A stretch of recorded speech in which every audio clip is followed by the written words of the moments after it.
Now, joining us is someone who was there at Ground Zero for 9/11, somebody who was there at multiple speaking events and is joining us via cell phone from the park there in New York City. Webster Tarpley, doctor of history.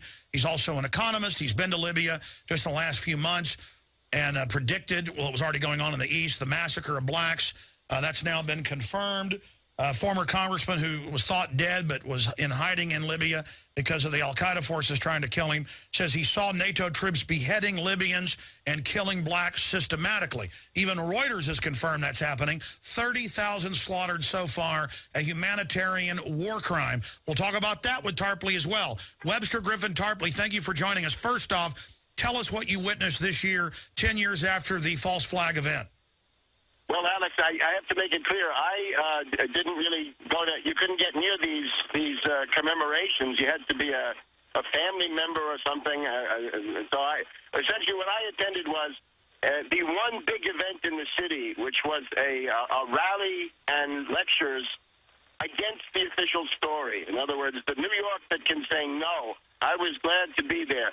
This was at Independent Network News. It's an operation on radio and sometimes on television. It's run by Lenny Charles and Tom Kiley. And this is here on Walker Street. So it's basically Walker Street near 6th Avenue. It's Tribeca, more or less. It's actually quite close to Ground Zero. But we had 300 New Yorkers saying no to the official baloney and not just unanswered questions, but essentially MIHOP made it happen on purpose. The Rogue Network did it. It's a privately controlled rogue network of treasonous putschists, coup artists in the U.S. government, and they did it, and they did it through the 46 drills. And this was the debut of my 5th edition of 9/11 Synthetic Terror Made in USA, and I urge people to get it, because I'm gone from 25 drills a couple of years ago to 46 drills. 46 drills in the 2 years before, on the day of, and a couple of their basically in advanced preparation. So that's how it was done. Now, Webster, we had Wayne Madsen, we had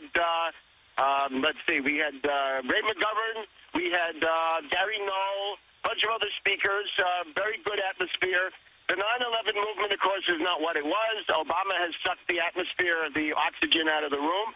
And, of course, a lot of the websites have been taken over by people who really act more like provocateurs than truth seekers. But still, there's still a hardcore of good, strong support. A lot of them are your fans, Alex. A lot of them ask about you, and they say they've heard me on your program. So yeah, but Webster, I rarely disagree with you on points of fact. I mean, I may disagree on political or socioeconomic solutions or policy, but I've got to disagree with you. What's happened with 9/11 Truth is it doesn't have the liberal core to it that was involved in it because they were just anti-Bush and anti-war. That group has been foundation co-opted and is broken up. The general understanding that 9/11 is an inside job, the general awakening to false flag terror as a tool of statecraft throughout history, the acceptance of the fact that government stage events in culture and society across the board has never been more powerful. Yes, as an opinion, I think you're probably right. But in what counts in this world, which is organized political power, the ability to turn out thousands of people and get them to do something reasonable, I'm afraid for the moment this is not where it was in 2006. Let's take your conference in Los Angeles in 2006. That was a great watershed. When that conference that you organized with the 1,200 people in Los Angeles, when that got on C-SPAN, that broke the control of the reactionary Republicans over the House and the Senate, and it essentially headed off the Iran war and the Syria war that the Rogue Network would have bootlegged in through Cheney in particular. Cheney has got a new autobiography out, like In My Time, where he confesses that he was pushing for war with Syria in June of 2007. He tried to get Bush to approve it. He couldn't get support in the cabinet. He's very bitter that Condi Rice wouldn't go with him at that point. But, of course, then, after Cheney had failed to convince Bush, the Rogue Network went to work above And then we had that rogue B-52 of August, September 2007. That was the extra-legal attempt by the rogue network. They basically hijacked the B-52 and took it from North Dakota to Louisiana. That was on its way to the Middle East. And this is all documented now, and it's coming out more and more. That's the great thing about 9/11 Truth was to have headed off those things. Now, obviously there's a lot to be done, but right now we're on the verge of a European banking panic. Oh, my God, a jackhammer has opened up here behind me. This is New York. I don't know if that's... No, it's okay. It's okay. I want to get into what's happening in Europe because they're announcing on Bloomberg and everywhere else, the bankers are going to save you, and they openly said on Bloomberg this morning, it's a new talking point, it's the public's fault, and it's the government's fault, and the bankers that created the derivatives and got our government traders to sign on to their debt, they're going to fix it with VAT and carbon taxes paid to them with this new United States of Europe, which isn't a United States with liberty and freedom. It's a banking dictatorship, a finance oligarch tyranny, a corporate receivership system, as you know, that you predicted in Obama deception and fall of the Republic. So what do you say to this new talking point? This is Europe of the banks and cartels. Here's the point. You've got now about a dozen banks in Europe that are candidates to be the next Lehman Brothers, and we could just go down the list, but it's essentially the top 2 or 3 money center banks in each country. These are zombie banks. They don't have any social function. They don't provide capital for productive investment. They just suck in public resources. I have not been able to keep up with the banking panic here over the weekend because of the density of 9/11 stuff. But what I heard this morning is the bankers are going to try to get China to backstop their derivatives bubble. If the Chinese do that, that will be national suicide for China, and that will essentially seal their doom, and I would urge China not to do that. Don't get sucked in to propping up the debt of these bankrupt finance oligarchs and derivatives mongers.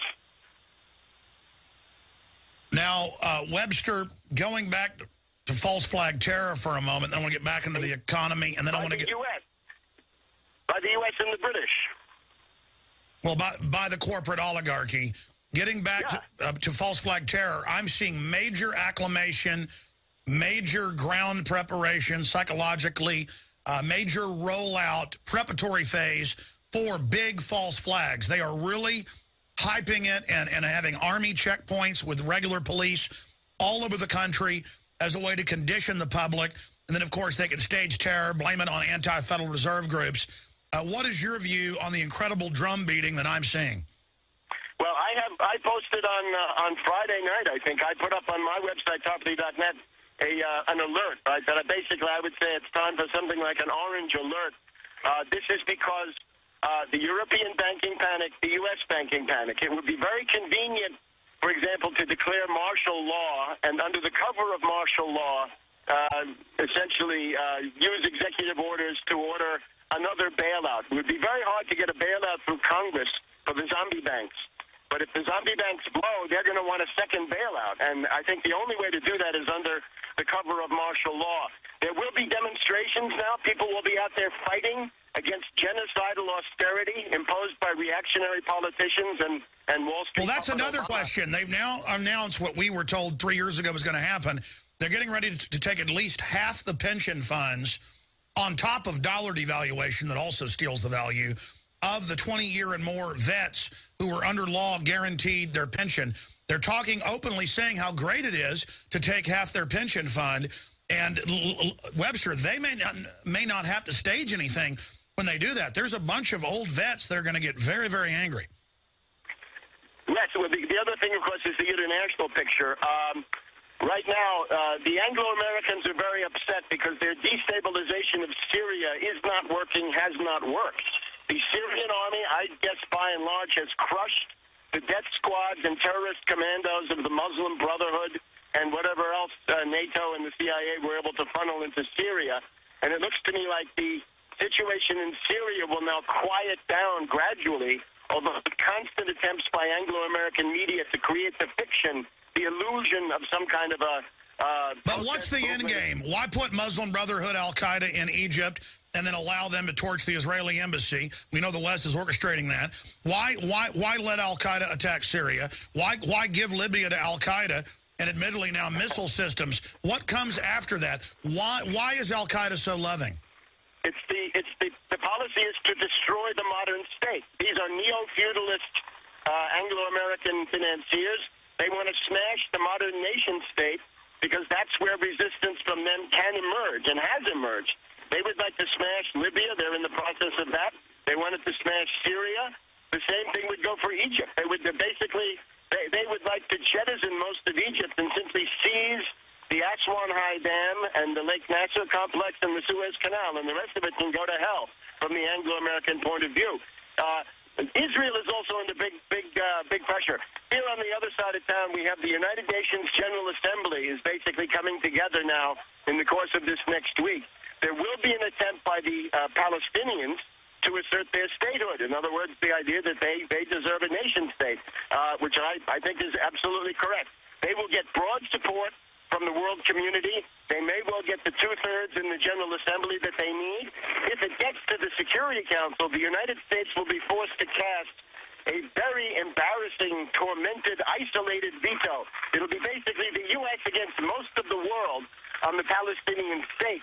The U.S. would like to avoid this just about at any cost. So a lot of shenanigans will be staged in order to obfuscate what's going on with that, right? Exactly. If there's a terror attack hurting children, then we can't have any statehood for anybody. Now continuing here, shifting gears. Wait, Alex, in the same breath, notice that we have the 12 tyrants now. The 12 tyrants are meeting in Washington, right? The Super Committee or Super Congress. This is an illegal Bonapartist committee. It's a step towards dictatorship.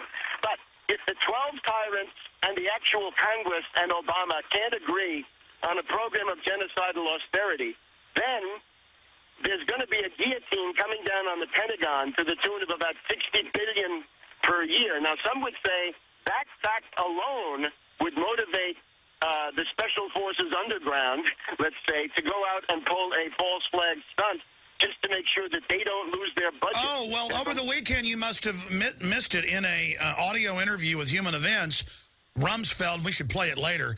It's up on Infowars.com. Rumsfeld said, he came out and openly said, if you cut, in fact, put it on screen, guys, Human Events, Rumsfeld, if you cut defense budget, there will be another attack. That's like Cheney on Meet the Press. Yeah, right. 7 years ago saying, if there's a 9/11 investigation, there will be a nuclear attack. They are communicating to governments and agencies, yes, we're terrorists, we'll stage it. That's why they make these statements that are open, but where they can have double meaning. I meant we won't have the funds to protect you, there'll be a nuclear attack. But the way they state it, you cut our funding, buddy, we're going to attack you. Very sickening. The other thing going on here in New York, a lot of stuff happening in the Big Apple.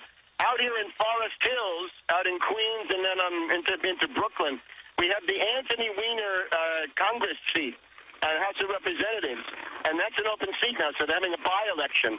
And it looks like the Republican, he's just a conservative party reactionary hack. But that would be a protest against Obama. And I say if the Republican wins that seat out there in Queens, the Democratic Party has to dump Obama. There's got to be a candidate to challenge Obama in the primary. And there's more talk of Obama being thrown under the bus politically by the Democrats. Stay there, Webster, though. I want to get to Libya. Because the Pentagon just announced, yes, they've got troops there. They're claiming they just arrived. We've known they've been there for 6 months. It's all part of lying to the American people. We'll be right back.